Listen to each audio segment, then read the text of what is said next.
que pelo anúncio do Santo Evangelho nós sejamos perdoados dos nossos pecados.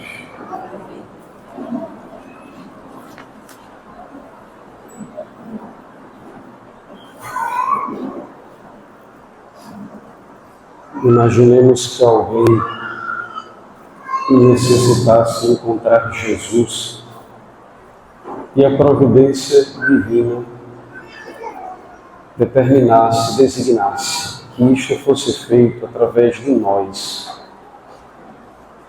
E alguém, encontrando-nos, pudesse ser levado a uma porta e entrar nela para conhecer Jesus. Esta porta é a misericórdia e a força que conduz, que teria conduzido a cada um de nós e que conduzisse esta suposta pessoa que nos procurasse fosse a fé. Porque o âmago da fé cristã é mesmo um Deus misericordioso. O âmago da nossa fé é um encontro permanente com a misericórdia. De maneira que nós, cada um a seu tempo, a seu passo, conforme os desígnios mesmo da providência de Deus para cada um de nós, mas nós deveríamos ser expertos em misericórdia. Imagine, se uma pessoa não cristã, talvez isso para a gente seja, embora as coisas mudaram muito, uma pessoa que não seja... Imaginemos que o nosso país fosse cultural e religiosamente mais misto. Mas não é tanto, em comparação a outros lugares. O Brasil tem uma subcultura cristã, infelizmente, não é cultura, é sub, que foi morrendo. Deus tem feito uma ressurreição, mas ainda é uma subcultura. Mas, majoritariamente, é cristão. Imaginemos-nos em outra condição, em outro lugar. Ainda que seja um pouquinho mais abstrata, essa imaginação. Imagine que fosse, e acaba sendo um pouco, por dia aqui, mas mais ainda, fosse fácil encontrar pessoas de outros credos, de outras profissões de fé, ou mesmo pessoas que se julgam agnósticas, ateias, alguns até militantes de ateísmo. Quando estas pessoas nos encontrassem, elas receberiam de nós, primeiro, uma aula de apologética, que é importante ver, força da razão, a defesa da fé, ou elas encontrariam alguém que a levaria para uma porta chamada misericórdia, ainda que depois ela dissesse, é isso, não é isso que eu procuro. E ela fosse embora. E nós estaríamos de coração em paz por termos cumprido com absoluta certeza a nossa obrigação, que é levar uma pessoa a conhecer quem é Deus. Se a pessoa não quer esse Deus de misericórdia, é um pouquinho um problema nosso também, mas também é problema dela. O fato é que nós deveríamos, repito, os cristãos deveríamos ser experts em misericórdia. É misericórdia? É conosco mesmo. Não porque somos bons ou melhores, mas entendendo, na lógica do que o Papa Francisco disse em 2014, no ano da misericórdia, nós já teríamos sido tão alvo da misericórdia, 10 vezes, 20 vezes, 50 vezes, 100 vezes, 200 vezes. Ave Maria, realmente essa misericórdia é tudo mesmo. Mas se nós ainda não entendemos isso, ainda não enxergamos todas as coisas nesta ótica, realmente alguém não conseguiria encontrar Jesus por meio de nós. Porque nós entendemos a Deus, a fé, através de uma outra coisa, a ser decifrada, é importante. Porque se ocupa o lugar da misericórdia, deve ir embora. E ceder a essa experiência central, fulcral, que é este Deus que nos, aí vou usar, viu, a expressão do Papa, que nos misericordia, é um neologismo, não existe. O Papa inventou. Ser misericordiado, ou seja, deixar Deus usar de sua misericórdia comigo, porque eu vou precisar mesmo, todos os dias. Alguém não precisa todos os dias? Meu filho, minha filha, já a palavra de Deus diz: quero cantar tuas misericórdias todas as manhãs. Todas as manhãs. Lembrei da musiquinha, né? Acho que é das irmãs, aquela Patrícia, né? As misericórdias do Senhor, não é assim? Eternamente eu cantarei, cantarei, eu cantarei, não é assim? Mas elas cantam bonito, né? Pronto.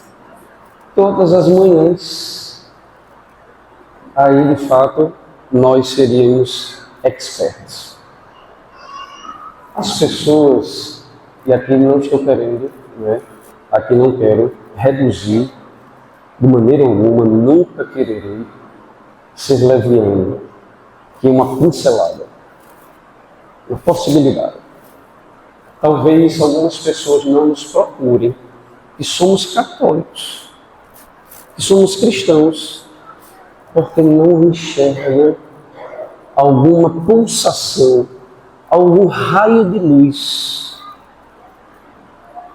algum fruto, algum, sei lá, algum traço de alguém que é todo dia misericordiado, para repetir a expressão que o Papa criou.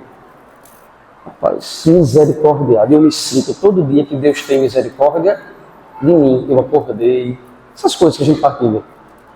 Deus me deu uma família. Quando eu peco, Ele me perdoa. Ele abre espaço para eu falar com Ele na oração. Não, porque a gente já vai avançando o Spotify, né? Eu falo com Ele na oração, mas Ele não me atende. Não, meu filho, o mais importante é que Ele abre espaço na oração. Quando Ele vai te atender, é outra coisa. Apressadinhos somos, outra coisa. Como Deus é bom. Deus criou a oração como um espaço de relacionamento. Eu posso orar. Os animais não podem orar. As pedras não podem orar. Os vegetais não podem orar. O cosmos não pode orar. O homem pode orar. Como Deus tem misericórdia de mim? Permite. Então, essa experiência de misericórdia deve ser nossa. Jesus hoje contou a parábola do filho pródigo, não é? Essa parábola tida como um filho pródigo, filho rico, né? Pródigo, abundante, abastado, filho. E a interpretação principal, eu vou me deter mais nela do que na interpretação cristocêntrica. O jovenzinho saiu de casa levando parte da herança, gastou tudo, ele representa o pecado. Os padres da igreja, aqui tem 10 folhas, mas não se preocupe não, viu? Eu disse todas as missas, não vou usar 10 não. Mas só para saber, né? Todo mundo escutou isso, vocês ficarem sem saber, né? Que o padre preparou para o fim de semana 10 folhas, mas não usou tudo não, viu? Para você ver como é querida a parábola da misericórdia, né? É maravilhoso. É 10 páginas isso. Os padres da igreja veem no filho mais novo a representação de Adão e de toda a sua descendência. A descendência de Adão é toda a humanidade. Então, recebe de Deus os bens, a riqueza, os tesouros, as capacidades, as faculdades, tudo. Mas prefere viver isso de maneira autorreferencialista, autônoma, excessiva, onde Deus não tem lugar. Isso é uma opção pela destruição. Nada do que foi criado permanece no equilíbrio e na ordem, longe do seu autor. Quando você tirar assim a tomadinha da geladeira, né, de repente é óbvio que ela vai começar a descongelar. Desligar as coisas de Deus, por óbvio, é desordenar toda a criação. Desordena-se o homem em todas as suas faculdades físicas, mentais, espirituais, tudo. Desordena-se o cosmos, o mundo animal, tudo. Então, os padres da igreja viram neste jovem, o filho mais novo, toda a humanidade que em Adão decide se afastar. O versículo 12, que é muito bonito, diz que o filho mais novo se afasta poucos dias depois de ter recebido a herança. É um significado muito belo, porque ninguém se afasta de Deus de maneira assim, da noite para o dia, de maneira abrupta. Não. Todo mundo vai se afastando de Deus aos pouquinhos. É porque não rezou, é porque teve preguiça, é porque acha que já foi 3 vezes na missa por mês, já está bom, ou porque fez uma caridade semana passada, ou porque é demais se confessar. É sempre assim, é sempre para o comodismo em relação a Deus, e sempre porque é melhor e é prioridade as outras coisas. Meu irmão, é muito tênue, né? De repente a gente se afasta de Deus sem nem ter se dado conta, porque preferiu não ter sido disciplinado, radical. Extremismo é outra coisa, fanatismo é outra coisa. Mas para ser um filho amado de Deus, a radicalidade é necessária. Isso aqui é mais importante. Ou tu confias demais na tua natureza. Esse é o problema, é um dos problemas. Nós confiarmos que a nossa inteligência ela vai segurar. Eu não vou me afastar de Deus. Que a nossa vontade ela já está bem robusta, eu não vou me afastar de Deus. Afinal, padre, eu estou aqui há 30 anos. O senhor tem 11 anos de padre, com certeza o senhor não vai se afastar. Brinca. Eu deixo de rezar. Eu desligo meu celular para você não me aperrear, para eu rezar para você ver se eu consigo. Consigo não, meu amigo. Consigo não. Então você não brinque com a sua natureza humana, ferida pelo pecado. Quando você menos perceber, você já está lá na Tailândia. Todo respeito, viu? Na Tailândia, né? Você já está, porque o Evangelho diz que o jovem foi para uma terra bem distante, né? Você está lá na Tailândia, com a alma morna, preguiçoso, indiferente. Pode ser morno, né? Frio. Tá bom, eu percebi que distante da igreja eu consigo viver. Eu percebi que distante dos sacramentos tudo vai dando certo. A empresa está bombando, está ótima. Não é sobre isso. Não é sobre isso. O filho mais novo, né? Bichinho, calma. O filho mais novo somos nós, viu? A gente está falando mal da gente. Agora tem que ir para o filho mais velho para falar mal dele, porque somos nós também, né? Vamos falar mal da gente. O filho mais velho. O filho mais velho, quando fica sabendo, seu Getúlio foi que me disse hoje de manhã, né? Eu não lembro dessa pregação do Padre Léo, que o Padre Léo uma vez pregou sobre um empregado fofoqueiro e foi contar que o filho mais novo tinha chegado, talvez tivesse até aumentado, né, a situação. Fico imaginando como deve ter sido. O filho mais velho, ele representa o ressentimento e a inveja. Porque o coração do Pai, o coração de Deus, é um abismo de misericórdia infinita e incondicional, com todo o peso que estas duas palavras têm. Infinita, jogue fora as réguas, jogue fora as balanças, jogue fora qualquer instrumento de mensuração, de tempo, de medição, calendário, relógio. Deus não tem esse relógio não, menina, acorda. Deus não tem relógio. E a potência de suas ações são infinitas e perfeitas. A misericórdia de Deus é infinita. E a misericórdia de Deus é incondicional. Imagine a gente não poder dizer assim para Deus, mas, porque incondicional significa que não adianta nada. É incondicional. Qualquer coisa, qualquer pecado, qualquer crime, para um coração arrependido, verdadeiro, Deus lhe oferece o seu amor e a renovação de vida de uma pessoa, de qualquer pessoa. O filho mais velho, quando vê o filho mais novo dentro de casa, feliz ou infelizmente, as máscaras dele caem. Porque o comportadinho, eu disse assim, né? Eu usei em outro contexto, agora eu vou trazer para outro. Igual aqueles memes do Instagram, né? Do Chuck, daquele filme de terror, Misericórdia, né? Aí ele bota aquela carinha assim, bem, né? Vai, né? O Chuckzinho, né? Oi, tudo bem, eu sou um fofo. Uhum. Uma peste. O filho mais velho, comportadinho, que sempre obedeceu o papai,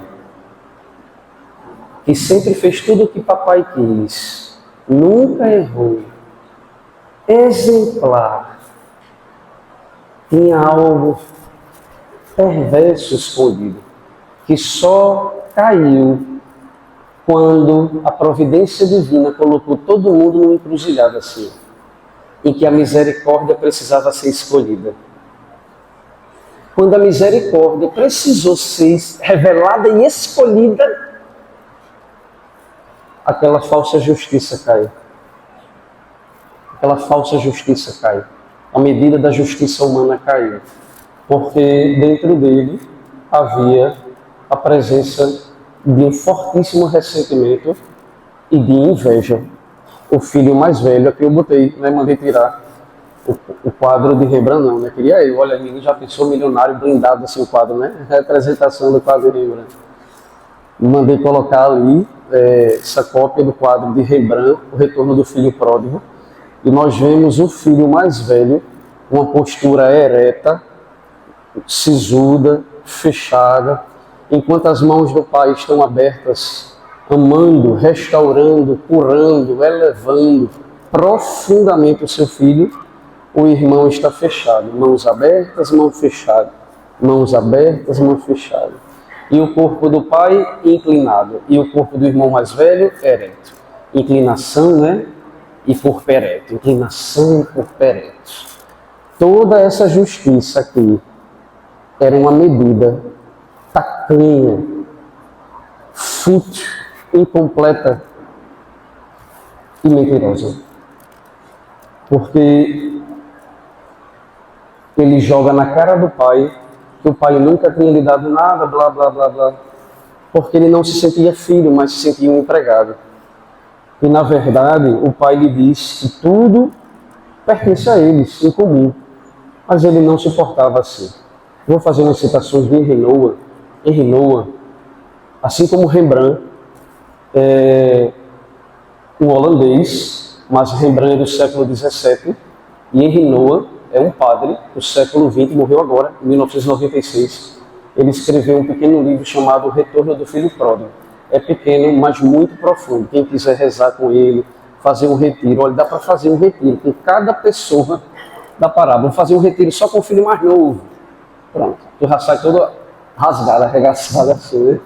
Por interior, né? É por interior. Retiro só com o filho mais novo. Depois um retiro só com o filho mais velho. Pronto, Nosso Senhor rasga mais ainda. E por fim um retiro só com a figura do pai. Já pensasse? Até para botar a gente aos avessos, né? E fazer avançar a nossa cura interior. Pois bem, essa obra existe, O Retorno do Filho Pródigo. Ele diz assim sobre o pai. Quem não conhece a obra, veja. As duas mãos do pai são distintas. A mão direita feminina e delicada. E a mão esquerda masculina, não é? Mais assim, mais grossa. Mão masculina e mão feminina, representando simultaneamente a justiça e a misericórdia de Deus. Representando que ser justo para Deus é recuperar, é sanar. O que é ser justo para Deus? Deus dizendo assim, imagine Deus dizendo assim, vou ser justo. Ah, para o inferno? Não, isso não. Para Deus é assim, eu vou ser justo. Meu filho, eu te amo, eu vou te recuperar. E Deus é tão justo que até as consequências do que a gente faz, não é que ele sane de maneira mágica, não. Veja, por exemplo, a verdade do purgatório. No purgatório nós somos salvos. Mas todo mundo, de alguma maneira, vai queimar no amor as imperfeições que não corrigiu durante a vida. Está vendo? Que a forma de Deus ser justo é sendo misericordioso, deixando que o seu amor queime e transforme, mas que não perca ninguém. É diferente. Santa Teresinha vai dizer também. Henri Nouwen diz, o pai não repreende o filho mais novo por desperdiçar seus bens, mas o recebe como um abraço. Ele não exige explicações nem provas de arrependimento antes de restaurá-lo à dignidade de filho. Se eles conversaram depois, a parábola não diz. Se o pai aceitou ouvir explicações depois, a parábola não diz. Jesus deixou de fora e só colocou que o mais importante era recuperar o filho. Não quis nem ouvir. Proporção, né? O mais importante é meu filho aqui. Ele vai ao encontro tanto do filho pródigo quanto do filho mais velho, mostrando que seu amor é para os dois. Está no texto também.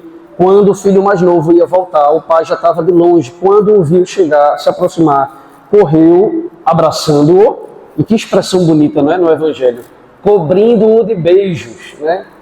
Ela devia estar suadinho, né? Tanto tempo fora de casa e o pai enchendo-o de beijos. Que cena bonita. Não é um beijo. O Evangelho diz cobrindo-o de beijos. Cobrindo-o de beijos.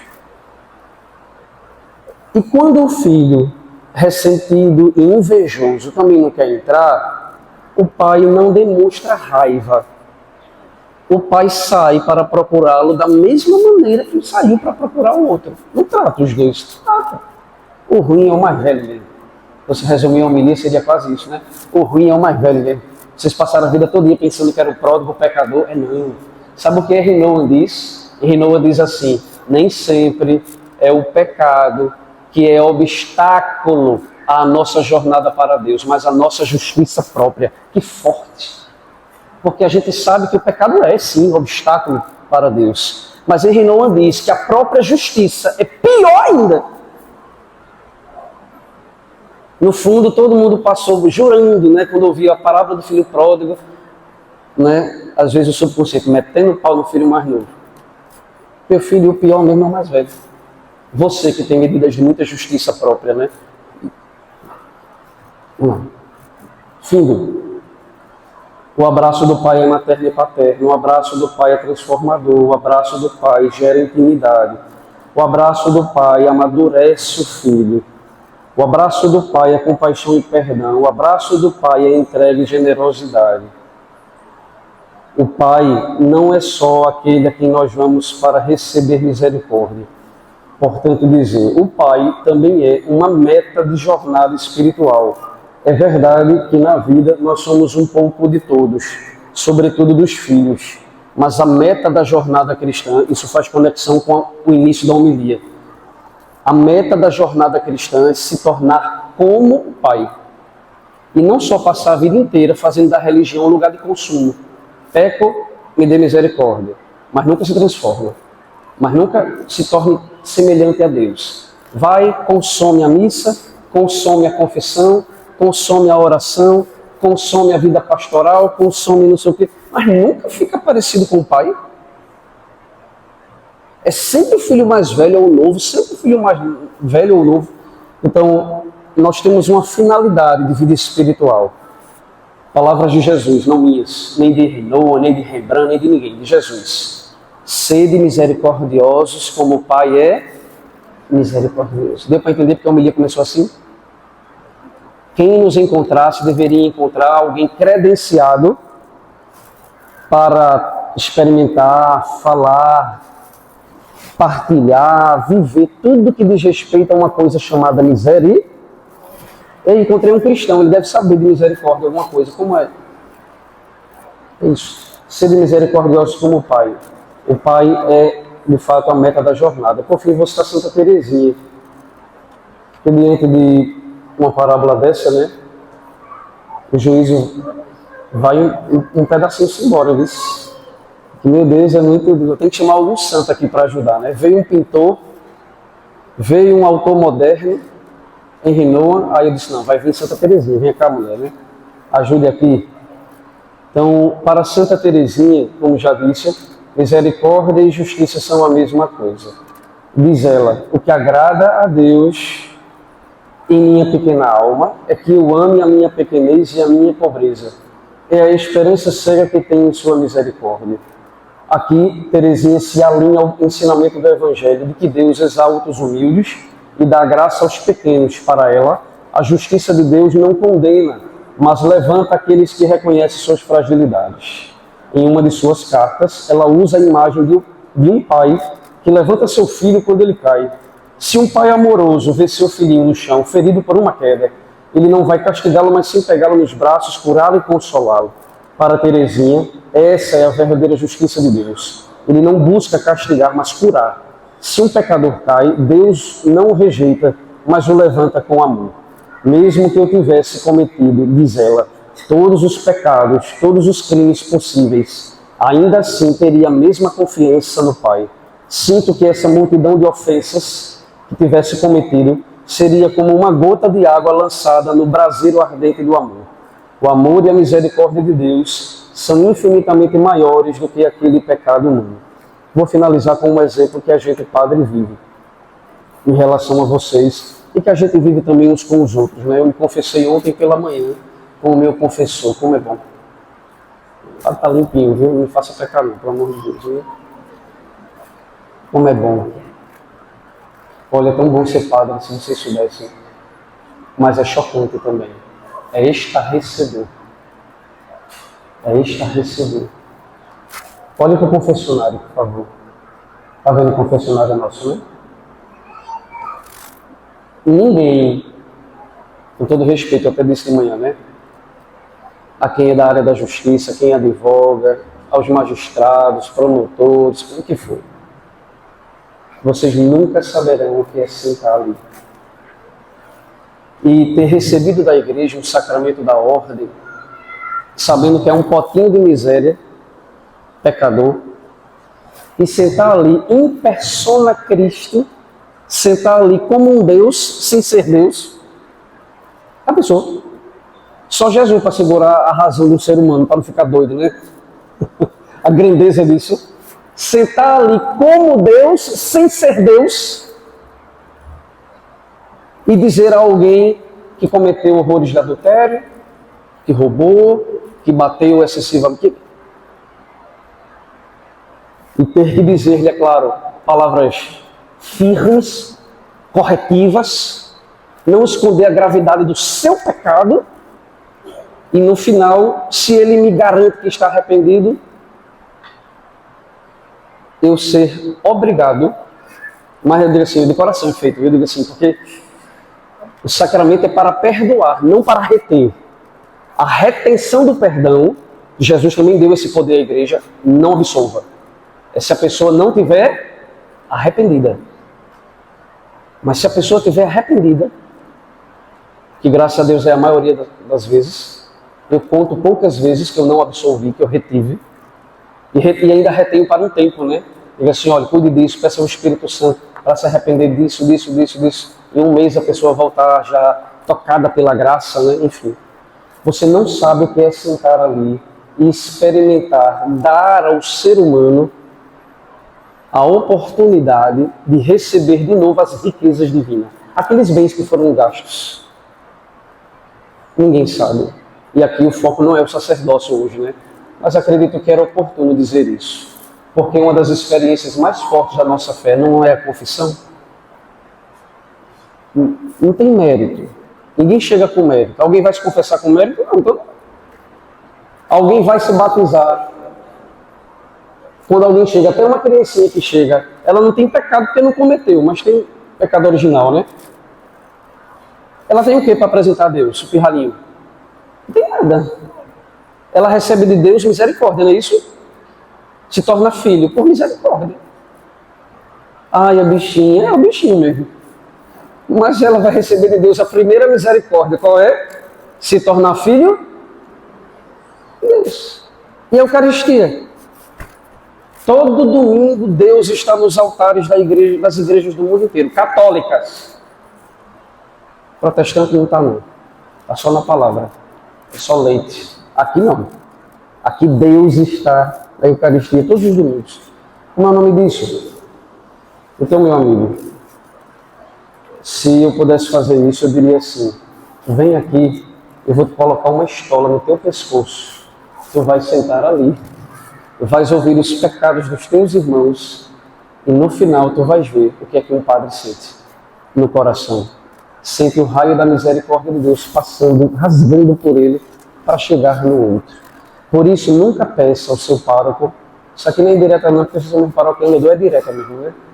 Então, Nunca peçam a um padre, nunca peçam a um pároco que ele seja com os outros mais rígido. Isso é agredi-lo. Isso é agredi-lo.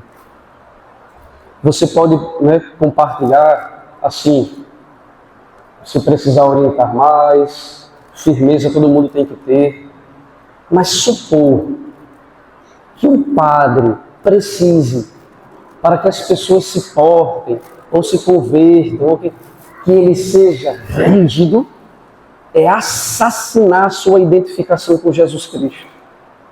Porque a gente tenta, com tantas misérias, se aproximar daquilo ali, ó. Quando eu recebo vocês aqui na missa, quando a gente se encontra no café, no supermercado, na confissão aqui atrás para pedir para abençoar o brinco, o batom, o sapato, não sei o que, né? A gente está tentando a todo instante ser aquilo ali, ó. Aquela cena luminosa ali. Ajude a gente a ser misericordioso, porque o trabalho da gente também é ajudar o povo de Deus a ser misericordioso como o Pai. Que cena linda. O resto é escuro. E o centro da tela, de fato, é o Pai e o seu amor pelo Filho. Amém.